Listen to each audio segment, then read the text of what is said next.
Hi folks, welcome back to Stacey Can. Today I am making red root relish, and what makes it red are the red beets that I'm going to be using. Beets are a winter vegetable. This is a great recipe to make for the winter months and to prep you for all the fun spring, summer barbecues and such that you're gonna have coming up. And it's also, relishes are pretty versatile, as I've mentioned before. While I go over all of this, please hit like and subscribe down below, as it does help. And the recipe is down there too. You can follow along in the show notes down below as well. The ingredients that you need: 4 cups of cooked beets that are diced and peeled, if you want them chunky. If you would like to shred the beets, then you would need 3.5 cups of the same thing, cooked and peeled. So just keep that in mind. I'm going to shred mine today because I would like a little bit smoother and less chunky of a relish. So that's just me. You need 4 cups of red cabbage that's finely chopped, 3 cups of white vinegar, a cup and a half of sugar, 1 cup of red bell pepper that is seeded and finely chopped, and let's see, I've got a tablespoon of prepared horseradish, which just means you're not using the horseradish root, you're actually using a legitimate horseradish that's been prepared. I have store-bought at the moment because the stuff I made from scratch is gone. So we ate it all over the holidays. Yay, it's that delicious. You also need a tablespoon of salt and possibly, if this is optional, some ball pickle crisp or Bernardin pickle crisp. That's optional. So you don't have to use it, but I'm going to use it today. And just note that we're using Pints today, and it calls for 1/8 of a teaspoon of the pickle crisp. Some people like it, some people don't. You just kind of, it's up to you, and again, it's totally optional. The tools that you need are, definitely need a chopstick, which I don't have in my hands at the moment. I will grab that. But you're gonna need a funnel, your jar lifter, a ladle, a Headspace tool. We're doing a 1/2-inch Headspace today, and a lid lifter. I am heating the lids. The other tools are a stock pot for cooking all of the beets and such in, and cooking the relish before putting it into the jars. You can use a canner if you want, but this only makes 4 pints, about 4 pints. So I'm just using my stock pot again, so I don't have to bring out the big canner, and it uses more water. So I like using this if I'm only making a few pints, which is what I'm doing here. I also have this trivet here, a silicone trivet that I will put at the bottom of my stock pot because you need to have the jars lifted up. You can use the rings if you want. You can place rings at the bottom of your stock pot here to lift the jars up. They should not be flat on the bottom of a pot because you do need the water to flow completely around the jars, including the bottom. That's for safe food preservation purposes. So, and proper heating the foodstuffs inside the jar. So that's a lot of science. Science has proven that to be a much more safe and effective way for home canning. And so those are the ingredients. Oh, and a food processor. I'm using a food processor today. You can use a grater if you want, a hand grater. I'm using my food processor because I'm lazy and I do not wish to chop everything by hand. So you do you, however you want to do it. And so with all of this, let's go ahead and get started.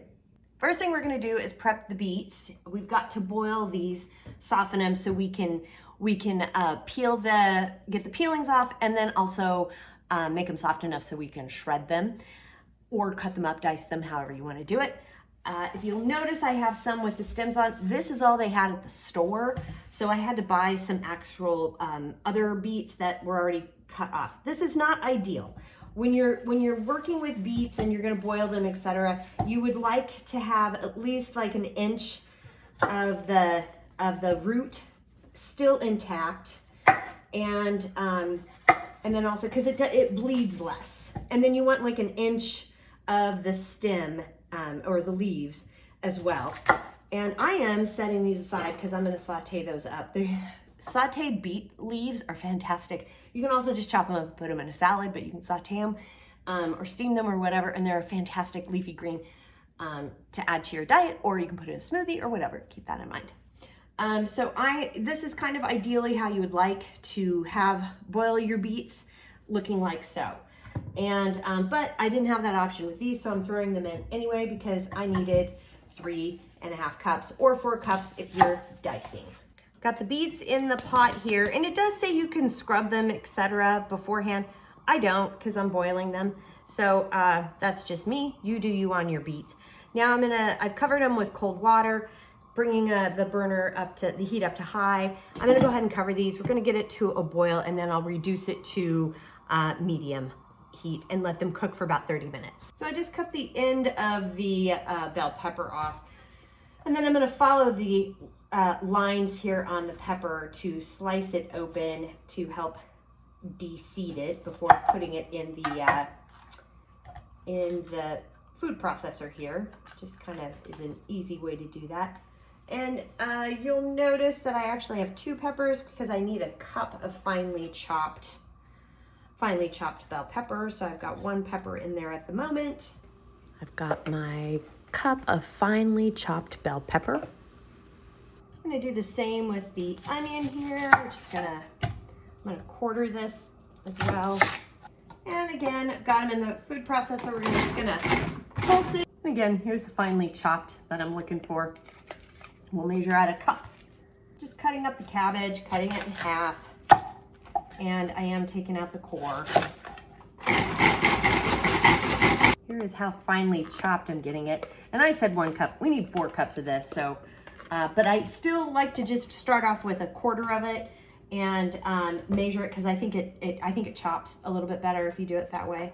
I'm gonna now just measure out all the ingredients to get them prepped before popping them in the pot. So I've got the beets. They're pretty much done cooking, and I'm just taking them out kind of one at a time. I'm gonna run it through, put it through an ice bath here. Some say you can just drain the water and put cold water over it, but I'm not quite sure if these bigger ones are done yet, so I'm just doing an ice bath with these at the moment. See, look how big they are. So then you just take the beets out of the ice bath here, and the peels just come right off. You can use a paper towel if you want, and then this piece here I'll probably just cut off, but I don't know, we'll see. But yeah, you just kind of smush them and peel right off.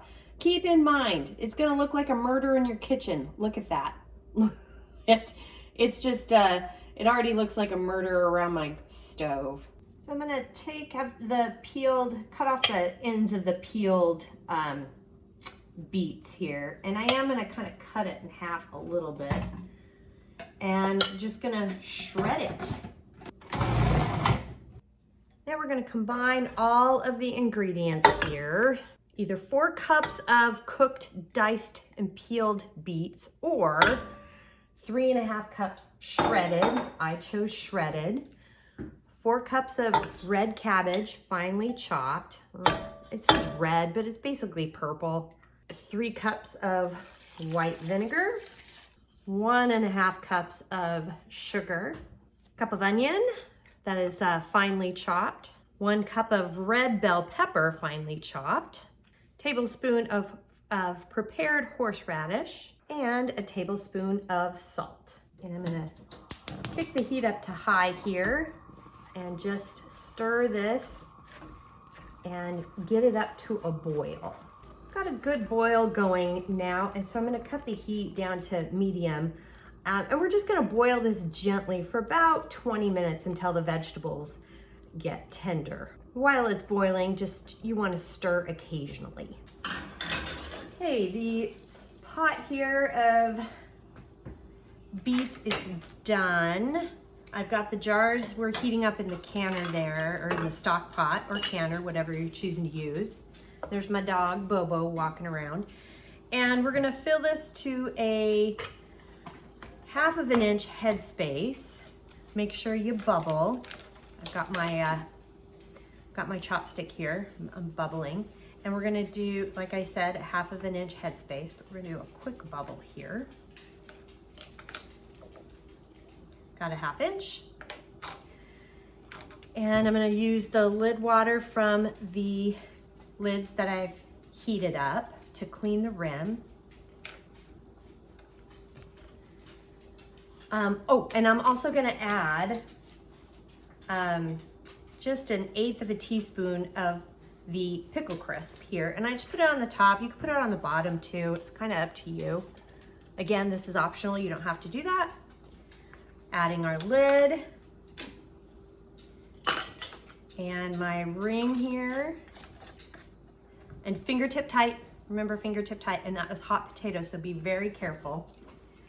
Then you want to just take your jar up and over and into the canner. Do not tip or tilt. And gently into the canner. Got all the jars in the canner here, and I've kicked the heat up to high, and when it comes to a rolling boil, I'll set the timer. I got a rolling boil going in the stock pot or canner at the moment. It is kind of, the lid's kind of flipping up and down a little bit, so I might turn the heat down just a snort. You want a rolling boil, but you don't want the lid to pop off. And so I've gone ahead and set the timer for 15 minutes for my altitude. For more altitude information in your locations, just check over here on the side or look down below in the show notes. The timer went off for my elevation, so I'm gonna go ahead and cut the heat here. And we're gonna carefully lift the lid from the stock pot or your canner, whatever you're using. Open the lid away from your face, because that's facial you won't want. And I'm gonna set the timer for 5 minutes.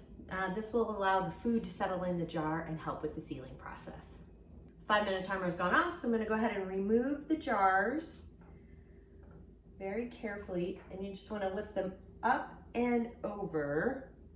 Don't tip or tilt. There will be some water on top of the lids, but just leave that there. It evaporates on its own. You don't need to do anything. One of them's already sealed. And look at that absolutely gorgeous color. And this is how we make a red root relish, which is a fantastic, as mentioned before, beets are a winter vegetable, so this is a great thing to can in the winter.